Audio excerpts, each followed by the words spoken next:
Hi guys, nandito naman ako. Alangan naman kayo. Uy! Nothing now, it's all gonna be good. So please, like you know you should.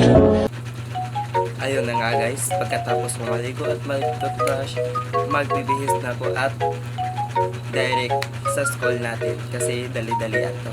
So tara. Uy!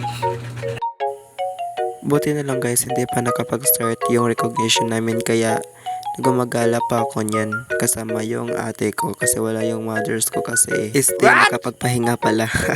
Hindi na nga ako nakapag-video kanina papunta sa school, baka malit kami. With honors.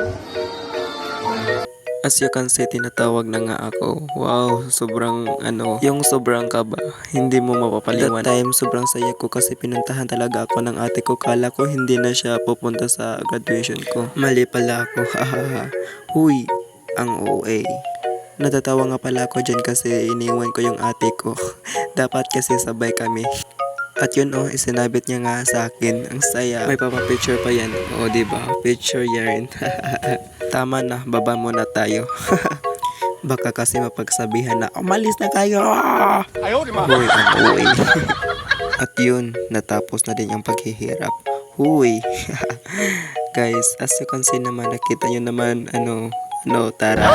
Guys, as you can see, may hinanda palang regalo sa akin yung ate ko. Tingnan nyo naman. Tingnan nyo naman. Ang ganda. At saka ang sarap din yan, uy. Oo, diba? Atake ka dyan. Huy. By the way, everyone, congrats sa lahat. Yun may sinabi pa yung ate ko. Gold ako, talagang gold ako ba? Wow! May gold pa sana din yan kaso nasira daw. Palpak talaga. Pero ayun, napasaya niya ako. Tignan yung smile ko. Pak. Aboting. That time, magpipicture muna kami ng kaklase ko. Ayun kita nyo naman. As you can see guys, ang saya namin. Tingnan nyo, pak. May nakaharang smile pala. Ayun, tinabunan natin. So, pak. Grabe, ang smile namin. See you around guys. Kayong mag-grade 9 pa lamang. Alagaan yung room namin, the worst yan. At yun guys, natapos ng ating recognition. At dito na lang tayo. At saka, kung sino yung magpa-flex dito, i-flex ko agad. Send kayo ng pictures, comment kayo, at saka react, follow na rin sa akin. At yun lang, bye!